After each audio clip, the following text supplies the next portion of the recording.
Witam Was serdecznie. Bardzo się cieszę, że tak wiele osób podziela moją pasję w malarstwie. Nie zapominajcie kliknąć subskrybuj oraz dzwoneczek.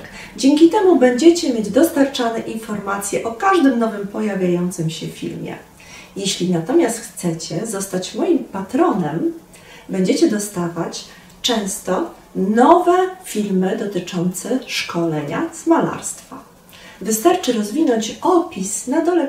Witam Was, kochani, serdecznie w kolejnym odcinku malowania obrazu. Dzisiaj popracujemy sobie akrylami, czyli z wodą, bo akryle łączą nam się oczywiście z wodą i to jest nasze medium na płótnie formatu 40 na 50 cm. Zmierzymy się tym razem z bardzo trudnym i nietypowym tematem, jakim będzie malowanie zimy przy zachodzie słońca, gdzie kolorystyka zachodu słońca będzie miała bardzo silny wpływ na wszystkie inne barwy. Nauczymy się, w jaki sposób łączyć kolory tak, aby móc pracować błękitami, żółcieniami, nie wchodząc w zielenie, co jest zawsze największym tak naprawdę problemem podczas łączenia tych barw, ale również nauczycie się, w jaki sposób pracować sobie planowo, w jaki sposób łączyć kolorystykę chłodną właśnie i ciepłą, jak popracować nad pierwszym planem, gdzie musimy mieć bardzo dużo kontrastów, zarówno w barwach, jak i w szczegółach. Wszystko to dzisiaj w tym jednym właśnie bardzo ciekawym, nietypowym i dosyć trudnym kolorystycznie obrazie. Zapraszam Was serdecznie do pracy. Życzę oczywiście miłej zabawy i zapraszam również na kolejne filmy.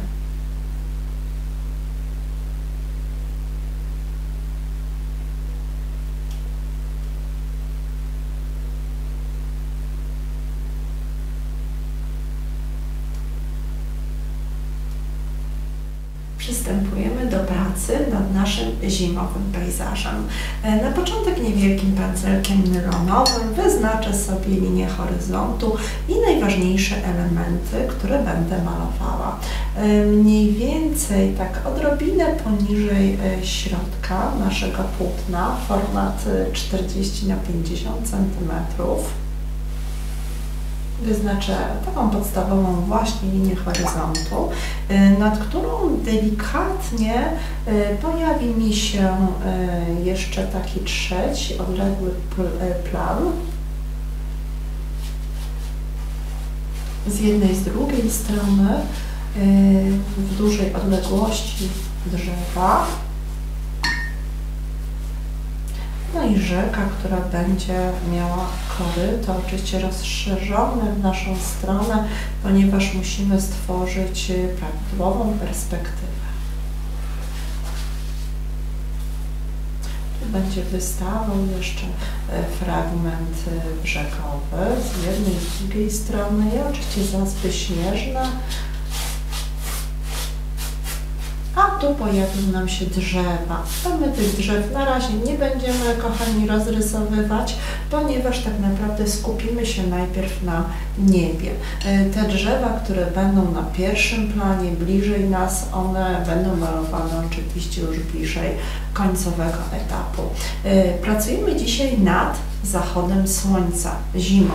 Bardzo ciekawy temat, ponieważ on właśnie powoduje, że ciepłe kolory w tle, ciepłe kolory na niebie muszą również znaleźć swoje ujście, swoje odbicie w śniegu. A jak namalować śnieg przy takiej kolorystyce, żeby nadal zachować jego właściwości, żeby widać było, że to śnieg? O tym powiemy sobie już za moment. Na razie namoczymy sobie nylonowy, szeroki pędzel i spróbujemy delikatnie zagruntować sobie całą powierzchnię naszego nieba, bo na początku skupimy się właśnie tutaj. Robię taki grunt wodą po to, aby farby lepiej mogły się ze sobą łączyć, rozprowadzać.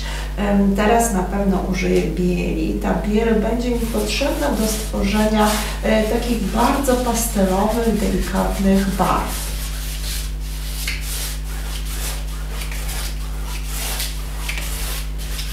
W różnych kierunkach po prostu rozprowadzam dobrze farbę, aby wchłonęło ją płótno. No i teraz, moi kochani, jaka kolorystyka? Innym pędzlem, który poparcie jest nieco mniejszy, wprowadzimy sobie troszeczkę takich barw jak bardzo jasna żółć i ona tutaj będzie taką podstawą naszej kolorystyki. Wprowadzę ją od razu nieco więcej. Przejście w odrobinę pomarańczu ku dołowi. W delikatną czerwień, będzie to czerwień taka makowa, często nazywana wermilią przez producentów farb. I na samym dole zmiana kolorystyki, a mianowicie nieco takiego bladego fioletu, który połączę z delikatnym karminem. To połączenie jest dla mnie ważne, ponieważ ono będzie stanowiło taki łącznik pomiędzy tymi jasnymi czerwieniami i pomarańczami. Do tego koloru dodam jeszcze odrobinkę złamanego błękitu i ten sam złamany błękit pojawi mi się tutaj na górze, bo przecież przy zachodach słońca cała reszta nieba jest tak naprawdę błękitna. Więc z jednej, z drugiej strony pojawi się jeszcze ten błękit. Dobrze. I teraz dopiero na tym etapie postaram się rozprowadzić ładnie farby tak, aby stanowiły takie łagodne między sobą przejścia kolorystyczne. Zaczynam od najjaśniejszych elementów, tak aby nie pobrudzić sobie tej jasnej strefy pracy. I leciuteńko przechodzę ku dołowi.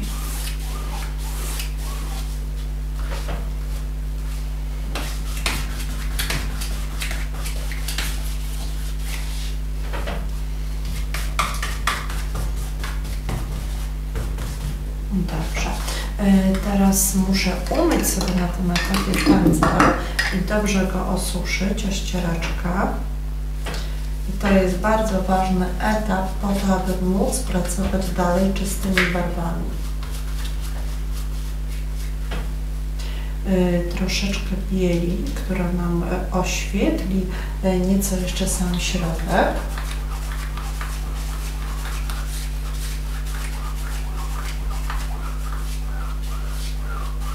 I łagodne przejście.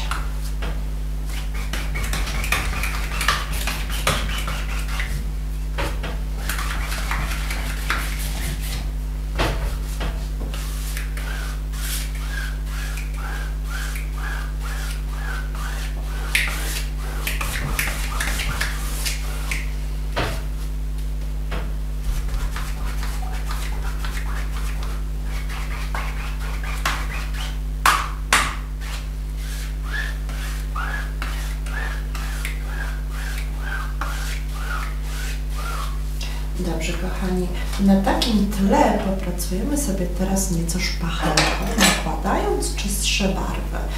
Biorę sobie do ręki taką dosyć dużą szpachlę numer 5 i teraz tą jasną żółć chciałabym jeszcze rozprowadzić tak, aby ona rozjaśniła mi tutaj tę strefę nieba.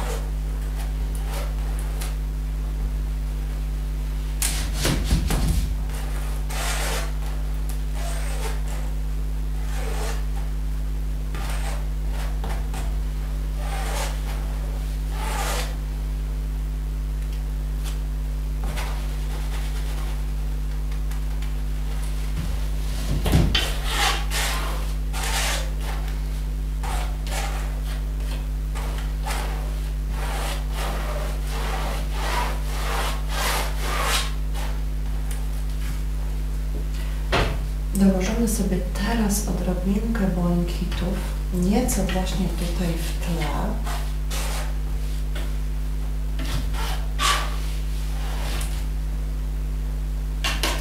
Po drugiej stronie również.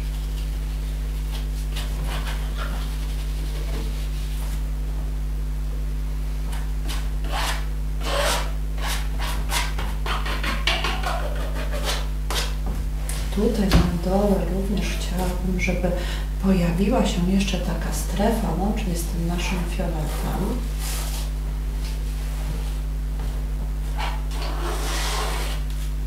Dobrze, i jeszcze raz przepracujemy to pędzlem.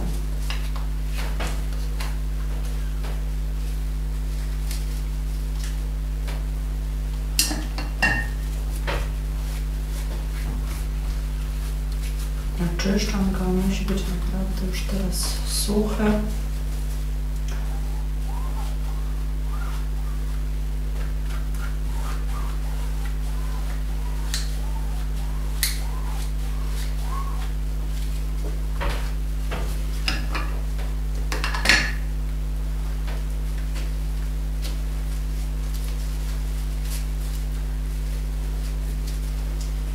Leciuteńko jeszcze te błękity, które tutaj nam się pojawiły.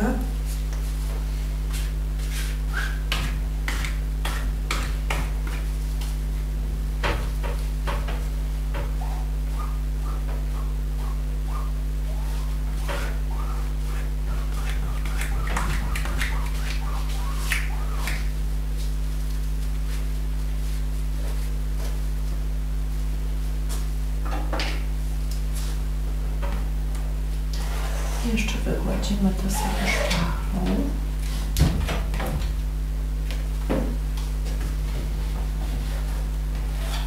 Wprowadzajmy nieco faktury, jeszcze więcej na niebo, tak żeby stało nam się takie naprawdę ciekawe.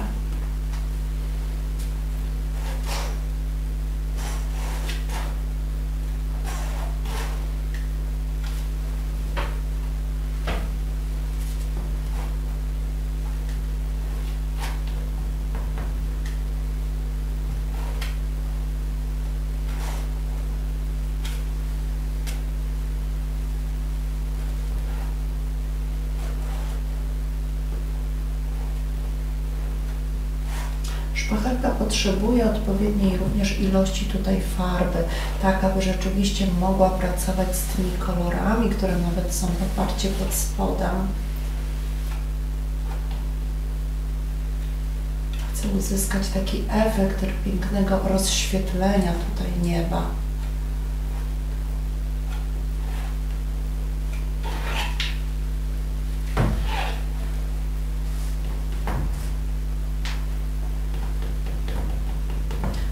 Błękity, które były takie na początku, poparcie dosyć agresywne, w bardzo ciekawy sposób zaczynają przenikać między tymi efektami światła zdecydowanie jaśniejszego.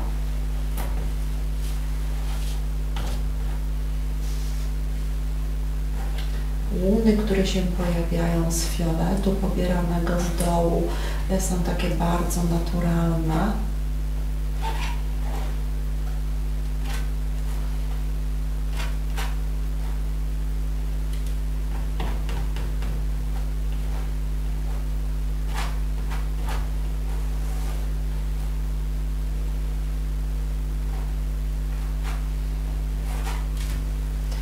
Dajmy sobie jeszcze odrobinę pomarańczy z ochrą, z tą jasną żółcią. One się gdzieś tutaj mają prawo również przebijać.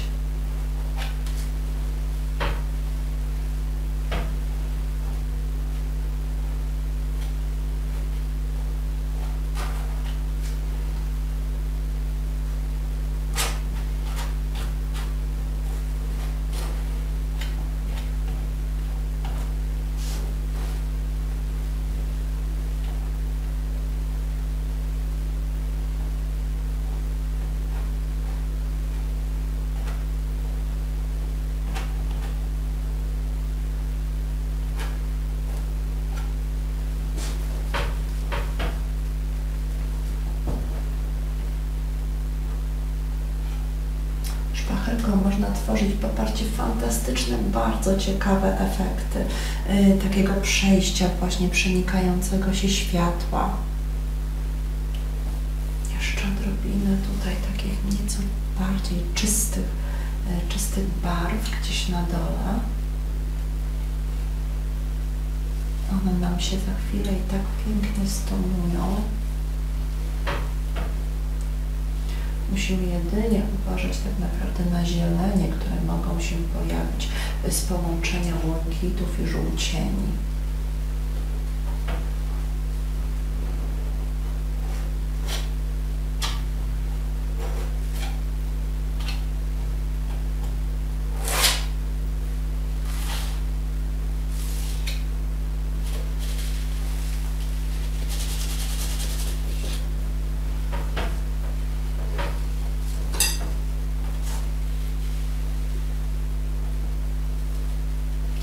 Dobrze, niebo już mi się całkiem podoba, bo patrzcie, różne bardzo ciekawe chmury, ciekawe elementy się tutaj nam pojawiły. No i oczywiście mamy do czynienia z całą gamą barw, od takich naturalnych błękitów, poprzez połamane żółcienie, przejście pomarańczy z lekkimi czerwieniami, aż do tych pięknych fioletów z błękitami. Teraz skupmy się na wodzie, ponieważ woda to nic innego jak tak naprawdę odbicia nieba, ale ma nieco inną strukturę. Ona będzie dużo tutaj gładsza. Ta tafla musi być charakterystyczna dla wody, więc najpierw pomaluję ją sobie, no taki jaśniutko-żółty kolor. To będzie taka podkładowa baza tak naprawdę pod to, co tutaj się na górze dzieje. Malując sam dół, należy obraz przenieść tutaj na samą krawędź sztalugii. On czasami troszeczkę będzie spadał.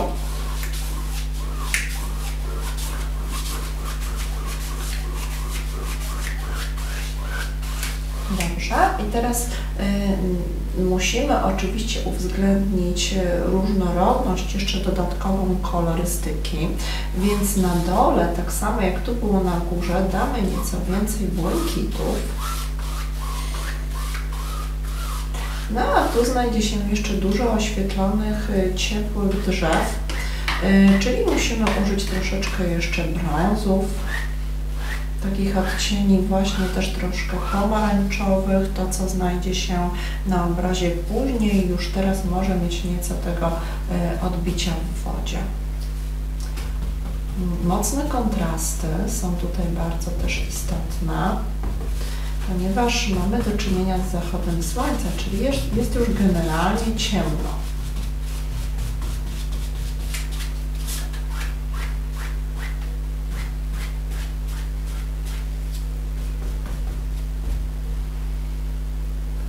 Takie ciemne, głębokie brązy znajdą się nam tutaj w tle.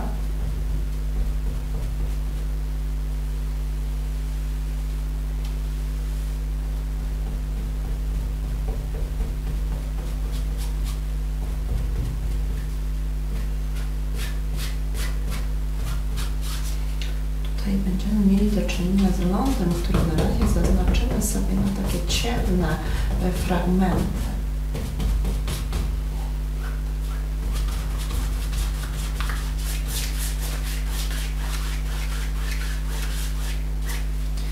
Dobrze, i popracujemy teraz troszeczkę szpachlą. Mamy zaznaczone takie główne, podstawowe plamy, na bazie których będziemy pracować.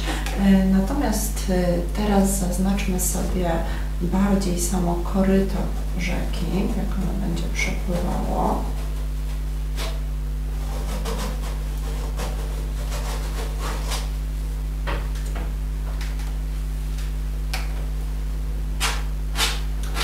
Jaka kolorystyka się tutaj nam pojawi? No, musi być oczywiście bardzo podobna do tej, która znalazła się na naszym niebie.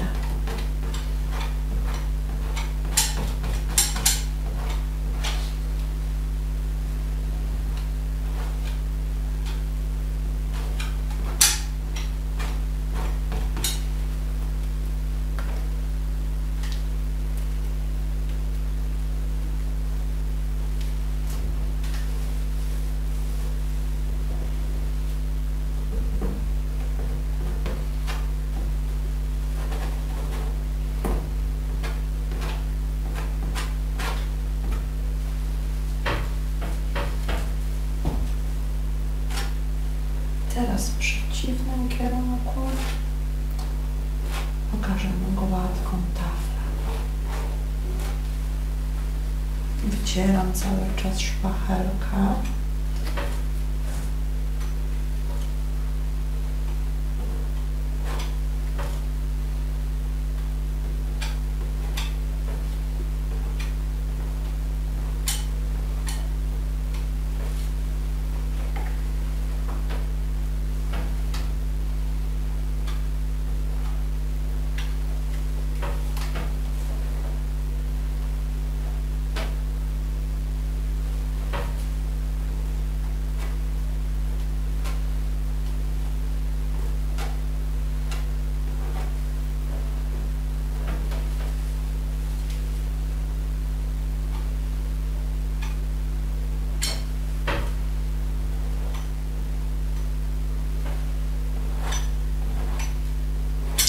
Dobrze, kochani, na bazie właśnie takiej plamy będziemy sobie budować taflę wody.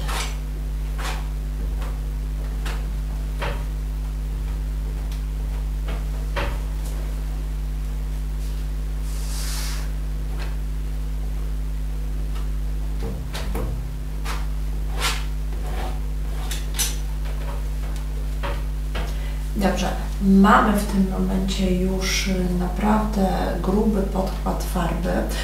Pracowaliśmy dużo szpachlą, więc farbę należy na tym etapie wysuszyć i ruszymy z kolejnymi elementami już na suchej powierzchni.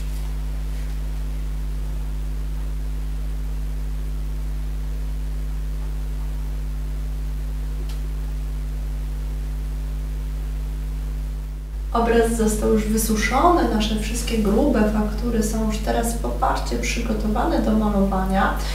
Będę sobie teraz pracowała taką gąbeczką, ponieważ chcę zrobić w tle drzewa. Drzewa, które będą jednak oświetlone delikatnie czerwienią od zachodzącego słońca. W związku z tym użyję takiego tapowania na razie bardzo subtelnego, które tak ładnie rozświetli mi później całą tą strefę drzewek znajdujących się w trzecim planie.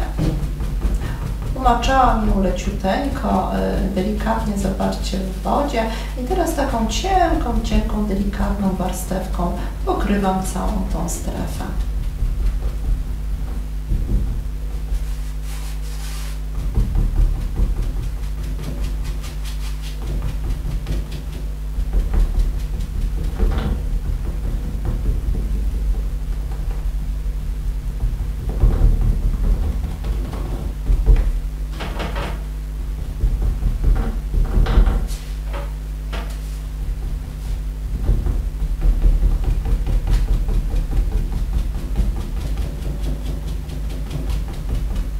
Dobrze, teraz odrobina ciemnego brązu i czerni. I tutaj pojawią się te drzewa w środku, oczywiście na trzecim planie. Od dołu one będą znacznie oczywiście ciemniejsze, bo my mamy do czynienia z taką strefą podświetlenia, jak gdyby z drugiej strony.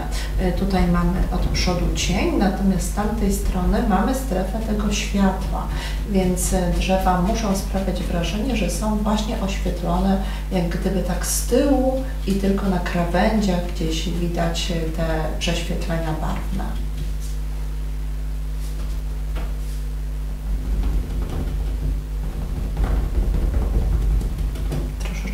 Brązów, rudości, czyli boncjeny, niech się tutaj też pojawi.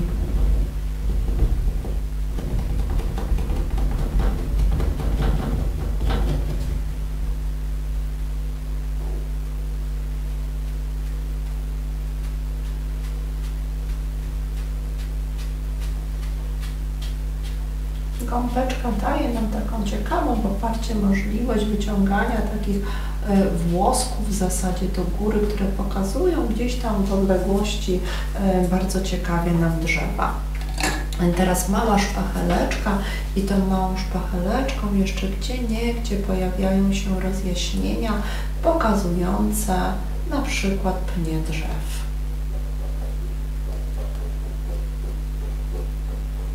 To wszystko jest jeszcze mokre, więc przetarcie taką czubkiem szpachelki powoduje przejaśnienia.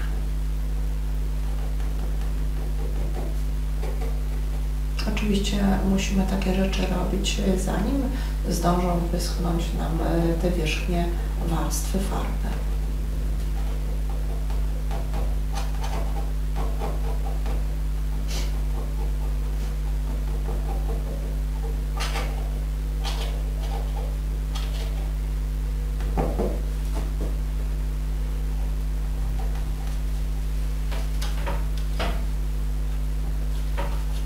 Dobrze, odrobinę fioletu połączonego z brązem, ponieważ taka kolorystyka gdzieś tutaj wcześniej była na niebie, a mamy naprawdę tutaj daleki, odległy jeszcze ten plan.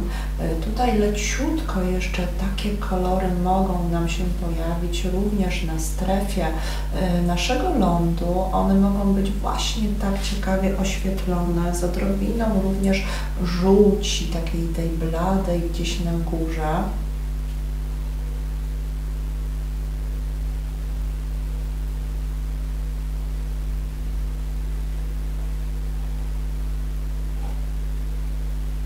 Natomiast od dołu one będą już zdecydowanie ciemniejsze, to będzie już taki ląd spadający tutaj ku dołowi, ku naszej rzece.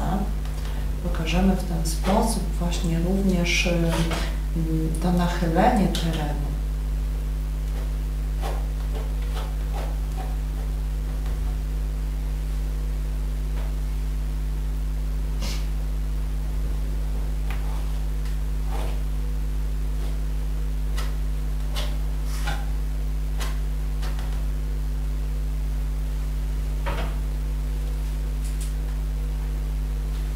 Delikatne rozświetlenia beżem.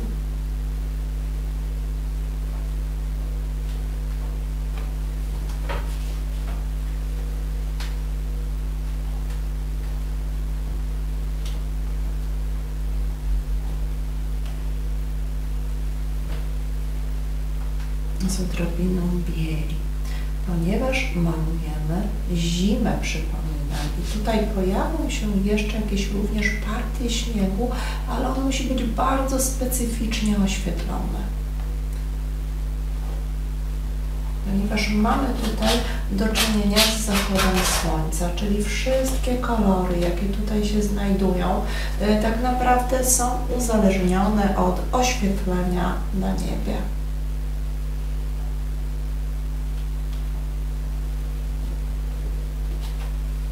Dobrze, rozrysujemy sobie teraz ląd po obydwu stronach naszej rzeki, bo mamy tutaj na razie jedną po prostu plamę, którą stworzyłam po to, aby później już ta tafla wody była tak dobrze, ciekawie namalowana, dosyć gładko. A teraz popracujemy sobie nad najpierw przyciemnieniem tutaj tych elementów spadkowych.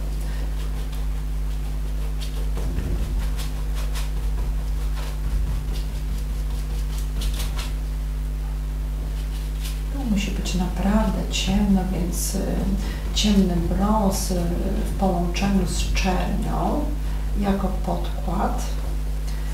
Teraz możemy przepracować to delikatnie szpachną, nawet dużą.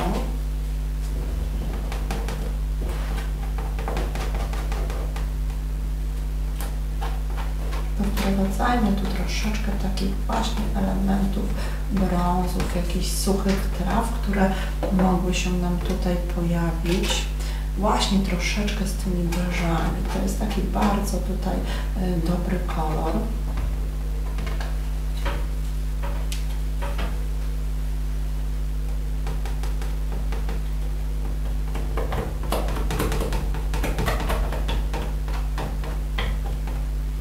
Ten beż będzie nam tutaj z tą czernią pod spodem łączył się w taki siwo-szary kolor.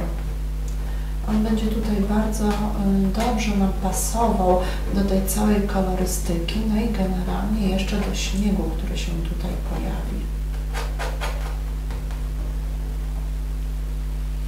Na razie możemy stworzyć właśnie takie pod to podkłady.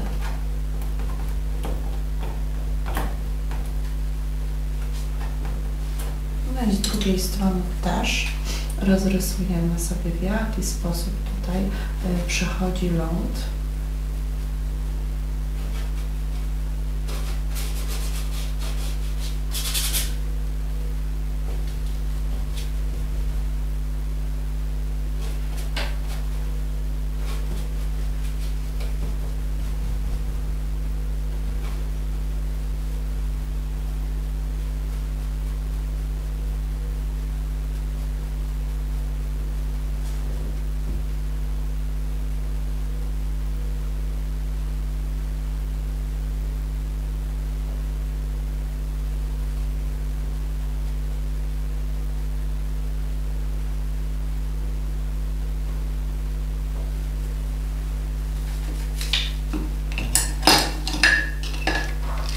Dobrze, takim pędzlem szczecinowym umaczanym delikatnie w wodzie możemy leciutko zasugerować na przykład jakieś trawy stąd wyrastające.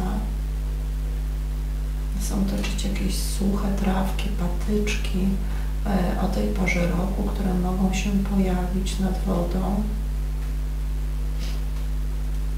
Ten śnieg będzie leżał tak częściowo na tych naszych elementach wystających lądu.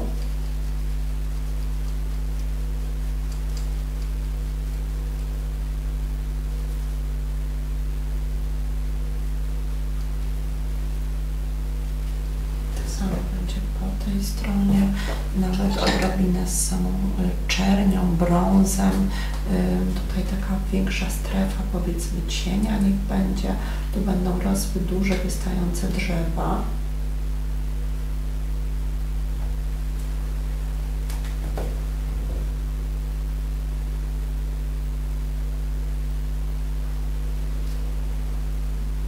I z drugiej strony niech one mają również swoje od razu odbicie w wodzie.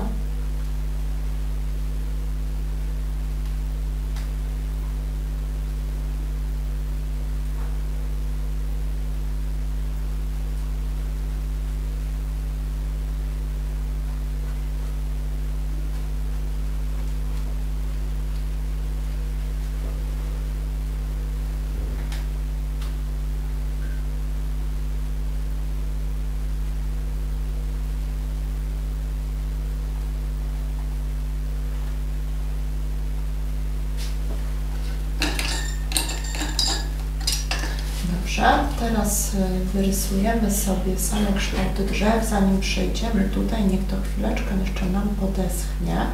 Możemy ewentualnie zaznaczyć sobie jeszcze miejsca, gdzie będzie widać, w którym miejscu kończy się ląd, a pojawiają się te same odbicia w wodzie.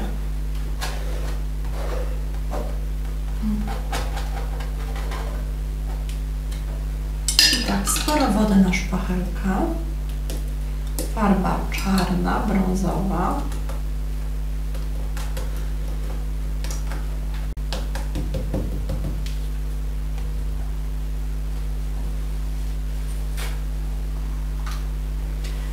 Wyznaczę sobie same pnie drzew.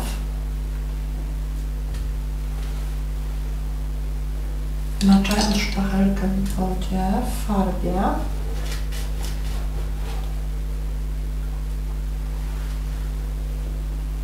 Drzewa będą tutaj wysokie na pierwszym planie. Po tej stronie damy je nieco mniejsze.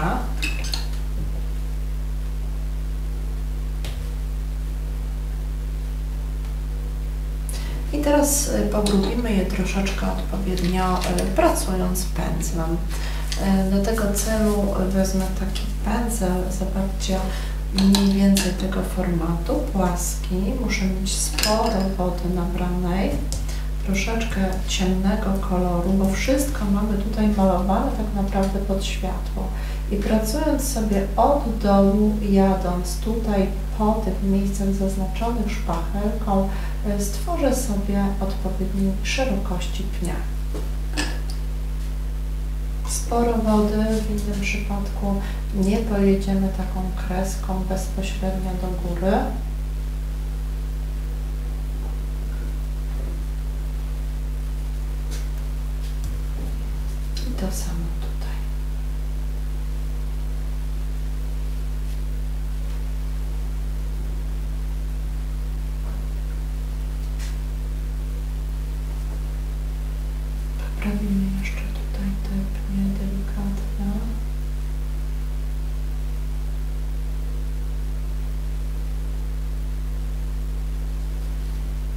one muszą być znacznie krótsze i cieńsze. Tutaj wzmocnię sobie ten ląd od strony tych drzew. Tu musi być go znacznie więcej, skoro rosną nam drzewa takie dosyć duże, masywne.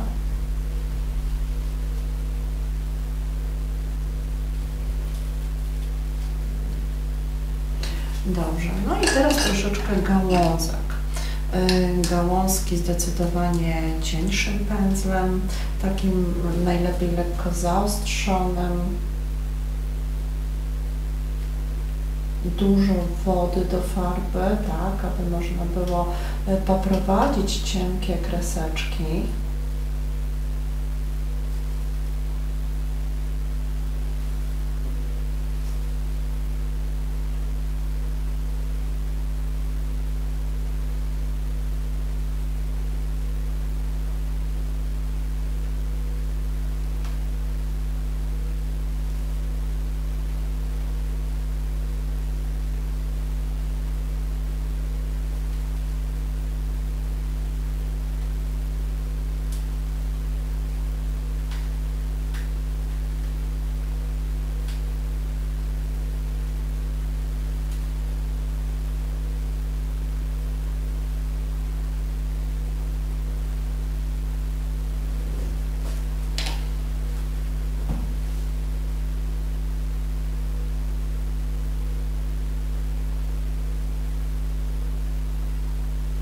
Dodam również takich nieco jaśniejszych gałązek, ponieważ one są prześwietlane również przez to światło tutaj po drugiej stronie naszych drzew. Pamiętajmy o tym.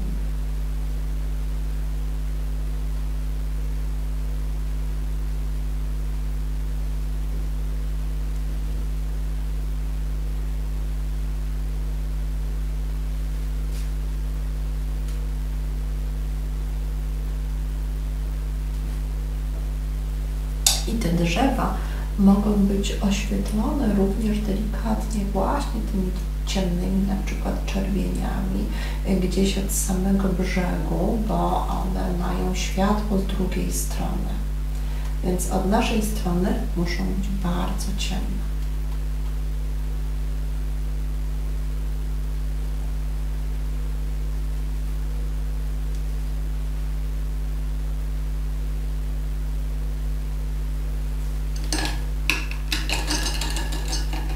Jakiś taki precyzyjny pędzelek nam się teraz przyda, na przykład cieniutkim, długim włosem.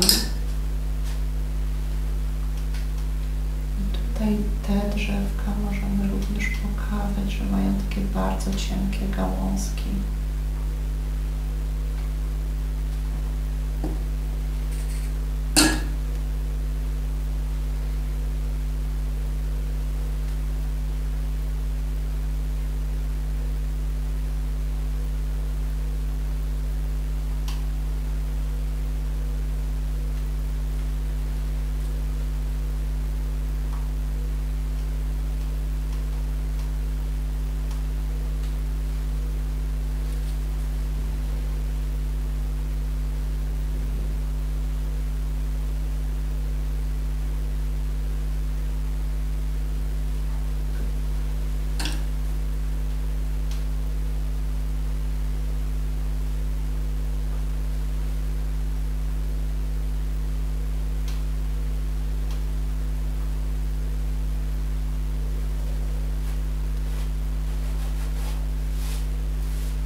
Dobrze, moi kochani, teraz odrobinę podsuszę sobie górę przede wszystkim i damy troszeczkę takiego ciepłego tapowania na nasze drzewa.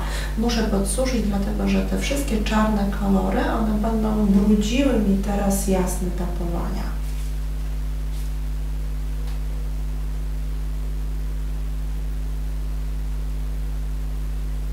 Na podsuszonym delikatnie tle, tak aby nie brudziły nam już pnie drzew, które są bardzo ciemne, jak widzicie, biorę teraz szczeciniak. To jest taki pędzelek, który posłuży mi do przetapowania delikatnego, ponieważ chciałabym pokazać, że pozostałości liści na tych drzewach, pomimo tego, że jest zima, będą delikatnie wchodziły w taką właśnie bardzo ciepłą tutaj kolorystykę.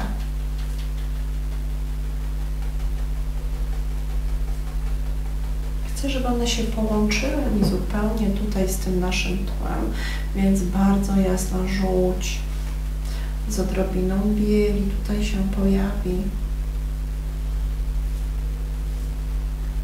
z odrobiną tego właśnie pomarańczu, który był w tle tutaj w kolorystyce nieba.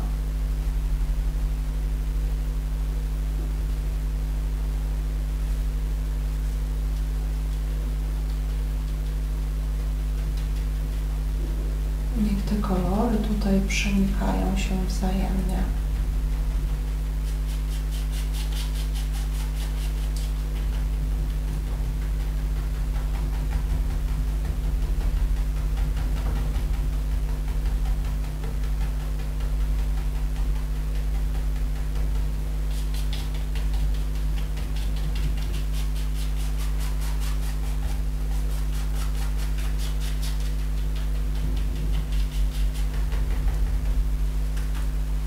Dodajmy troszeczkę jeszcze bieli i takiej jasnej żółci z tą bielą.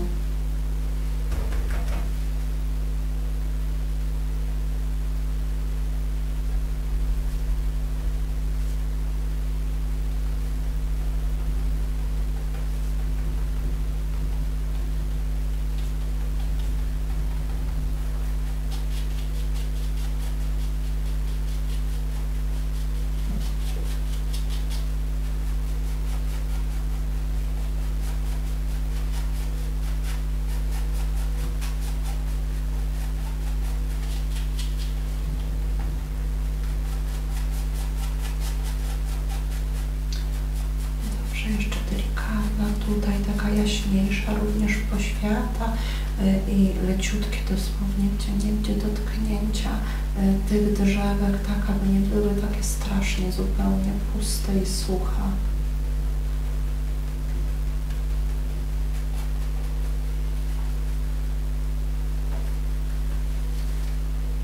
Tutaj chciałabym jeszcze pokazać troszeczkę takiego ognia na drzewach.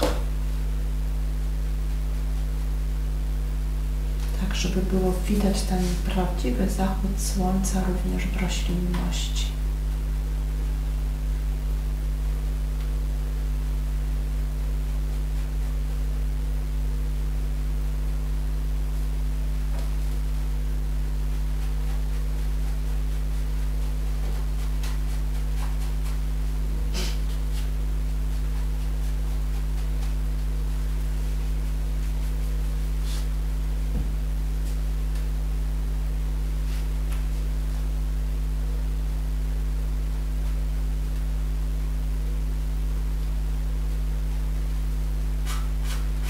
Jeszcze odrobinę tutaj odbić, zarówno tutaj od lądu, jak i od światła nocnego.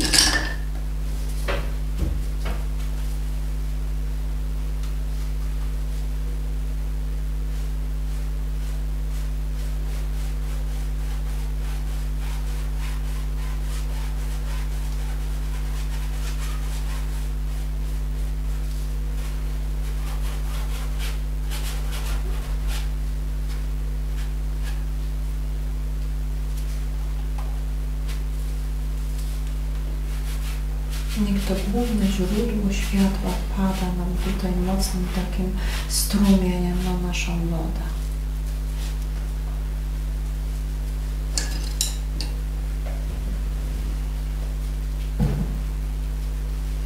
Rozjaśnijmy sobie odrobinę, jeszcze delikatnie, gdzieniegdzie powierzchnię naszego lądu.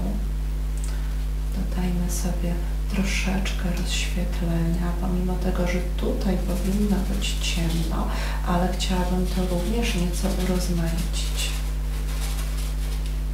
takimi laseruneczkami, delikatnymi przejściami, nieco jaśniejszymi teraz, na tym bardzo ciemnym tle. Pokażemy jeszcze odrobinę zróżnicowania przestrzeni. I na tym dopiero pojawi się śnieg, o którym już wcześniej mówiliśmy. Ale ta kolorystyka jeszcze tutaj, popatrzcie, ona nam się rozświetla w stronę właśnie tych wszystkich pięknych, jasnych kolorów.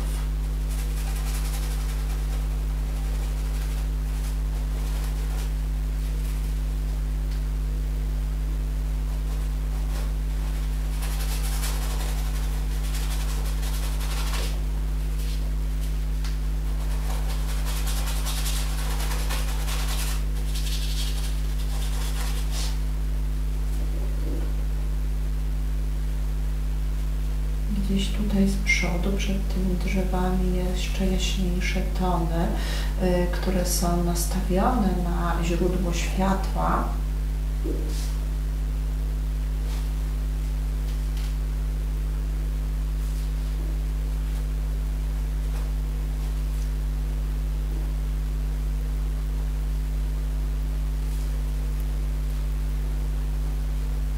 Biorę sobie teraz troszeczkę tego stonowanego błękitu, delikatnie bieli do tego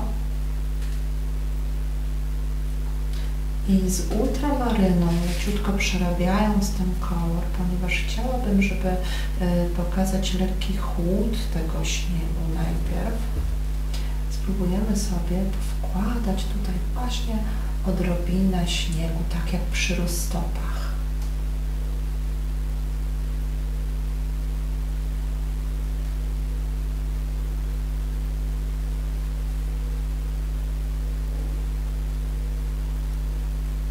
Ten kolor będzie tutaj fantastyczny. Zobaczcie, on się tak delikatnie również zaczyna przenikać razem z tymi jeszcze odcieniami ciepła, które były tutaj pod spodem.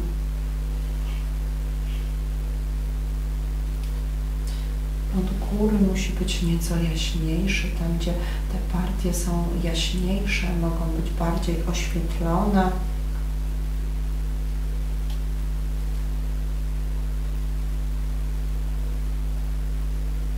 On sobie tutaj będzie tak schodził w stronę naszej wody. Niektóre miejsca będą zacienione bardziej, niektóre nastawione na to główne źródło światła.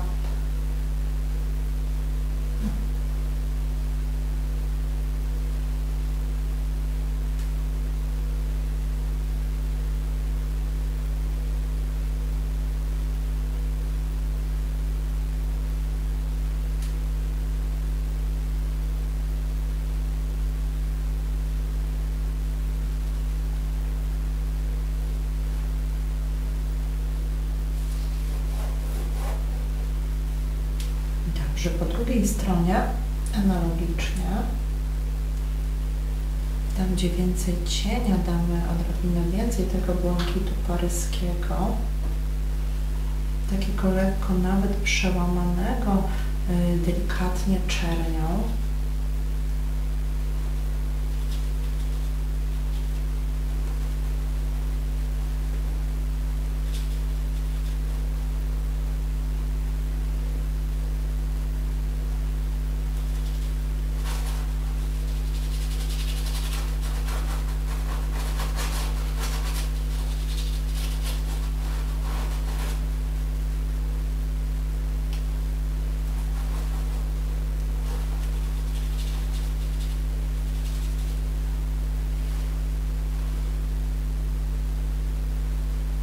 Gdzie mamy do czynienia z jakimiś promieniami tego słońca, ten śnieg może być rozświetlony oczywiście. On musi mieć taką tutaj strukturę, taką bardzo, bardzo subtelną, delikatną, miękką.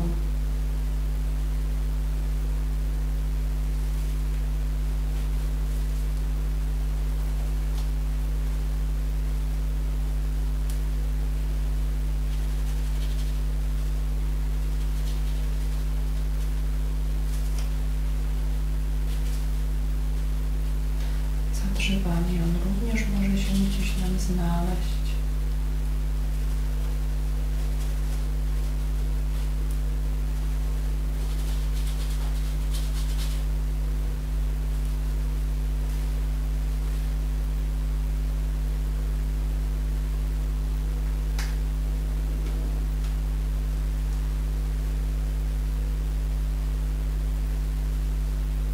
I zwróćcie na to, że on ma różne naprawdę odcienie.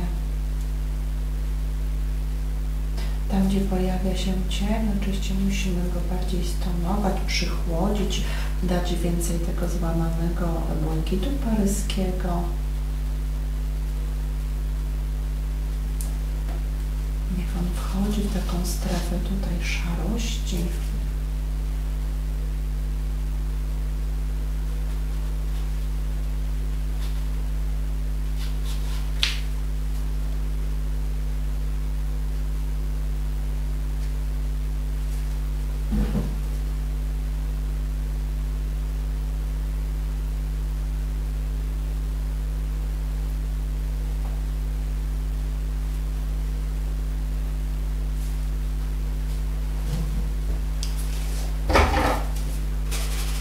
Możemy go nieco tutaj porozcierać również.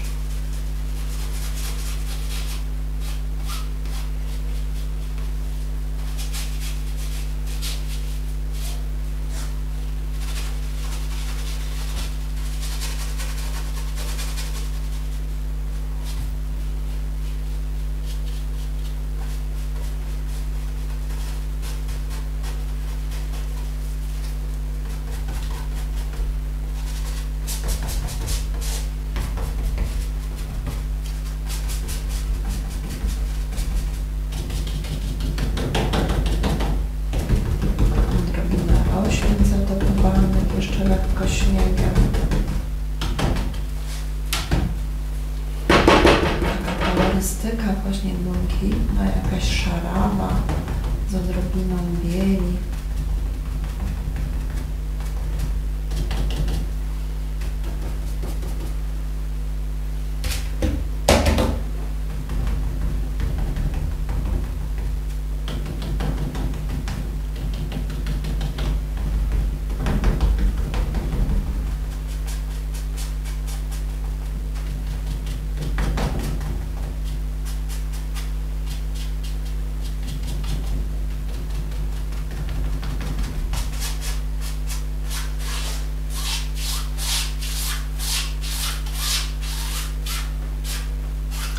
Troszeczkę takiego jeszcze wyjścia światełek właśnie w stronę wody.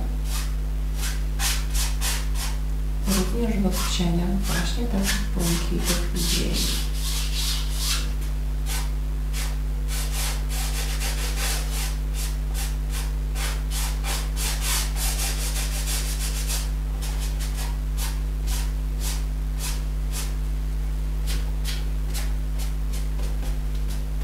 Nieco jakichś traw wystających też w takich odcieniach.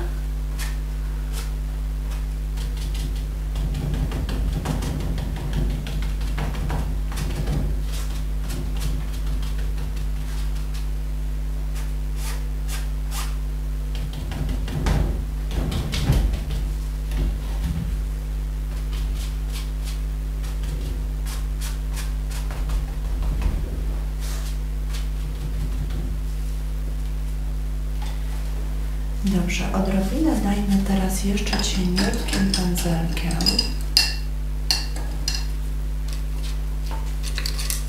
Czyli kałamkiem.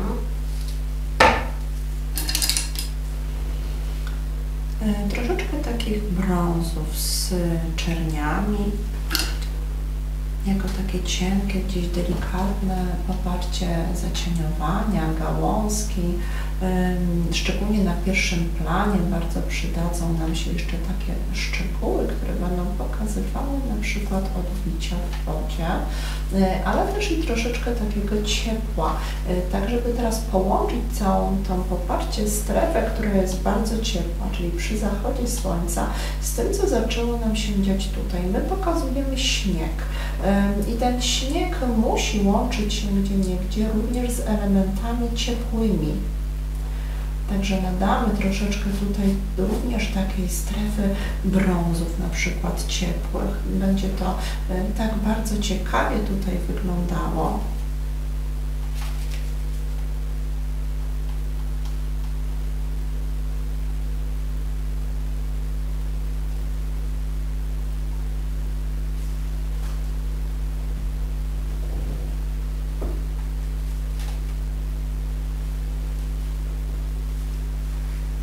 Bardzo często w naturze mamy właśnie do czynienia podczas, kiedy leży na przykład śnieg na ziemi, że wystają poszczególne na przykład elementy zarówno roślin, jak i fragmenty gdzieś odkrytej ziemi i wówczas te ciepławe brązy w bardzo ciekawy sposób kolorystycznie łączą się z chłodem i z cieniami śniegu właśnie w odcieniach takich złamanych na przykład błękitów.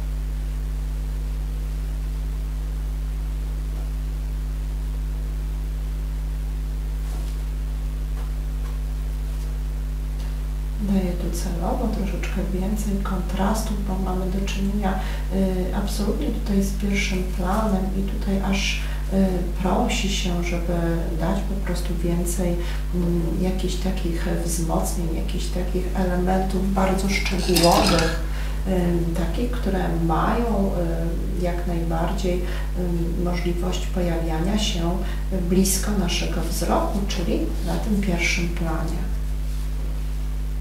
Także możemy tutaj zastosować zarówno szczegół, pamiętajcie, jak i kontrast kolorystyczny. Te ostre biele, które mogą się gdzieniegdzie pojawić tutaj na śniegu, jak najbardziej mogą mieć wskazanie właśnie tutaj z przodu obrazu.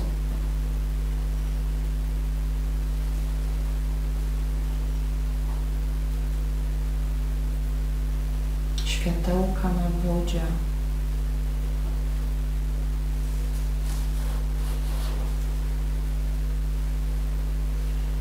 Tutaj od strony tego padającego, zachodzącego słońca te światła powinny jeszcze tutaj się oczywiście nam pojawić takim rozmazem po tej naszej tafli wody z odrobiną żółcieni. One powinny wręcz bić tutaj nas po oczach tym kontrastem swoim.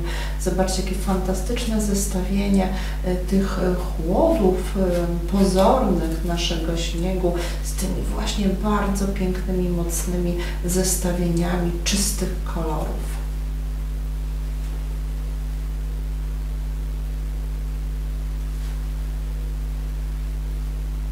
Zasugeruję jeszcze tutaj przy lądzie troszeczkę takich odbić tej mocnej czerwieni razem z pomarańczem. Ona tutaj fantastycznie będzie wyglądała.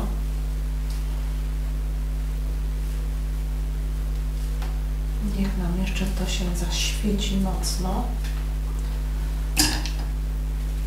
I tutaj takim delikatnym laserunkiem, czyli taką przezroczystą warstewką jeszcze chciałabym leciutko wprowadzić tą właśnie kolorystykę do wody.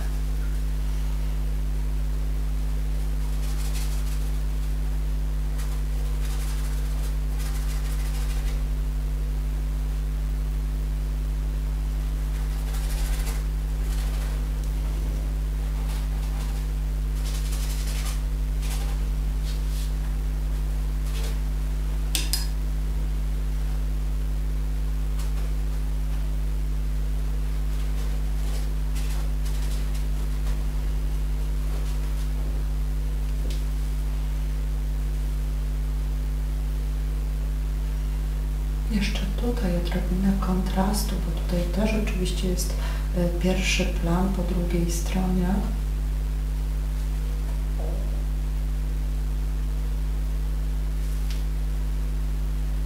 Czyli cień pod tymi leżącymi jakimiś fragmentami jeszcze śniegu.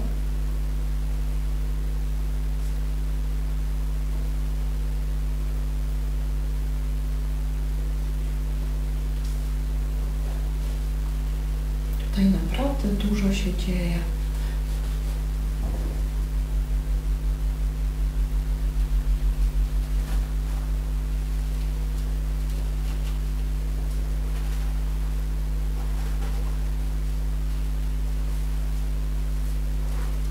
odrobinę jeszcze takiego koloru, tego złamanego właśnie błękitu, która powinna się gdzieś również i tutaj jeszcze pojawić na drzewach.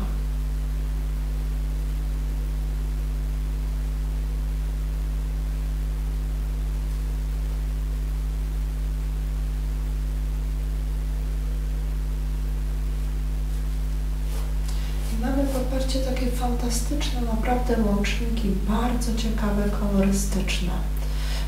Ten błękit również jest lekko ocieplony, on jest również z domieszką ciepłych barw, ale jest to tylko mała, drobna domieszka, nie zmieniająca jak gdyby jego głównego kolorytu.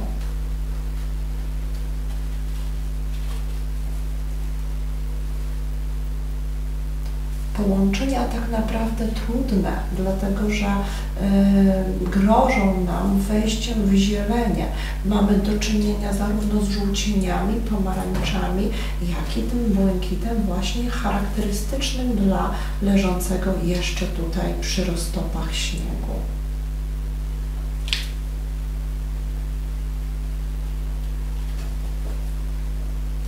Dlatego musimy wielokrotnie chociażby podsuszać obraz, tak aby jedne kolory zbyt agresywnie nie ingerowały w drugie. Tak się dzieje podczas stosowania, moi kochani, szerokiej palety barw w jednym obrazie.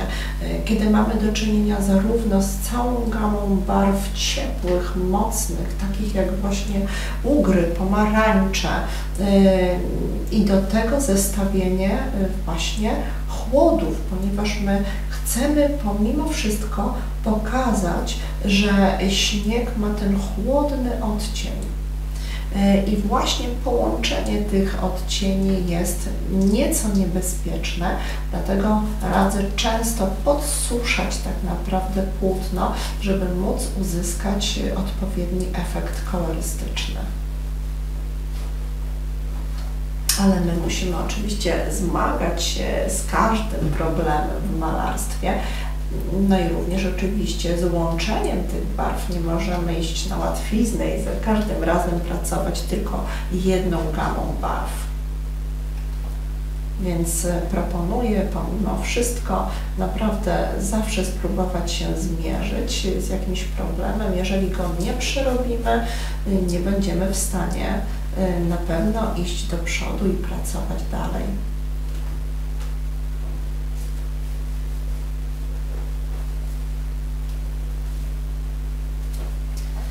Dobrze. I jeszcze może odrobinkę dosłownie takich dotknięć tutaj na wodzie samą szpachelką, nałożenie jeszcze gdzieniegdzie właśnie mocniejszych elementów światła. Pokażmy, jak to światło tutaj pięknie właśnie w tej wodzie się odbija, odblaskuje, jak cudnie ingeruje.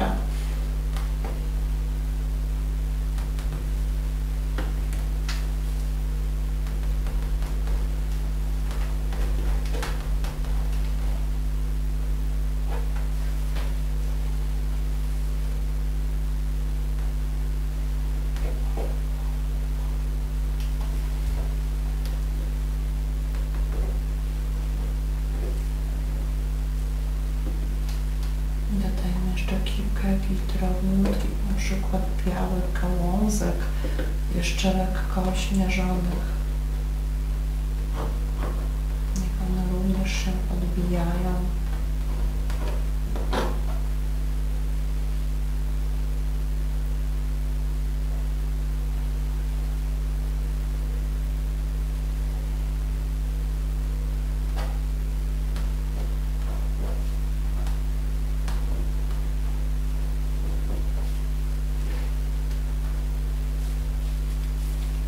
Ewentualnie możemy jeszcze odrobinkę tutaj szpachelką nałożyć samą krawędzią, gdzieniegdzie troszeczkę farby, na przykład w brązach, żeby lekko przełamać tą czerń, żeby nie była taka może zbyt agresywna, chociaż one muszą być ciemne.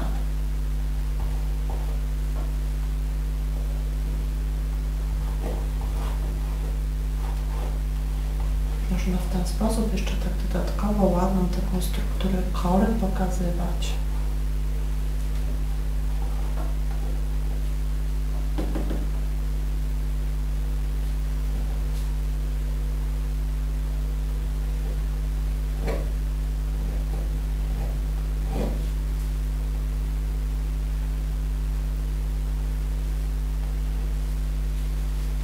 Maczamy szpachelkę w wodzie, tak aby łatwiej było ciągnąć te takie różne drobniejsze jeszcze elementy, jak gałęzie.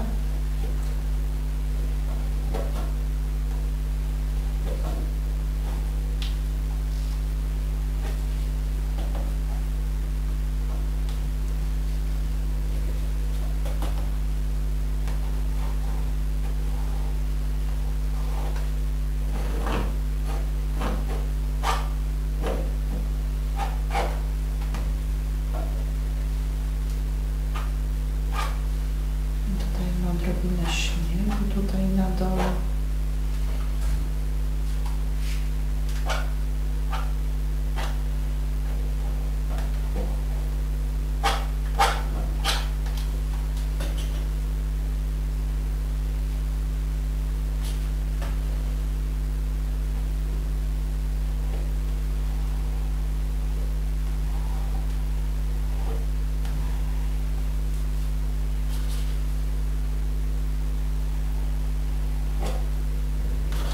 Jeszcze odrobinę błękitu na dnie. Pokażemy dzięki temu również światło piękne na samych krawędziach drzew.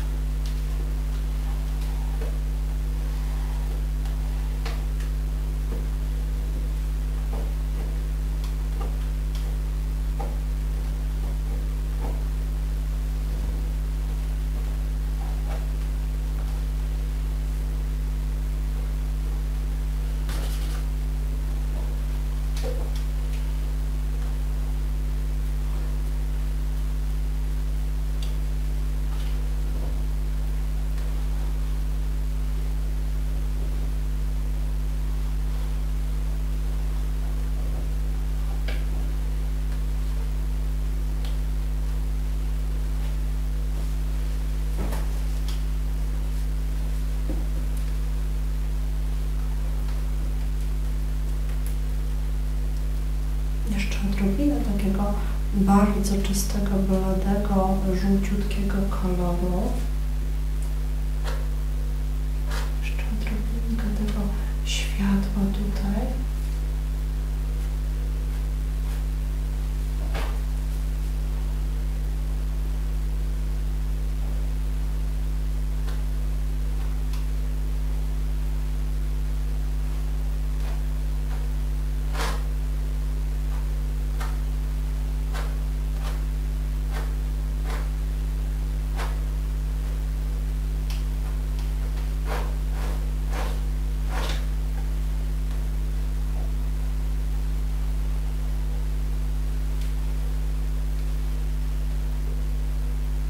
Pokażmy również odrobinę tego światła właśnie na tym śniegu.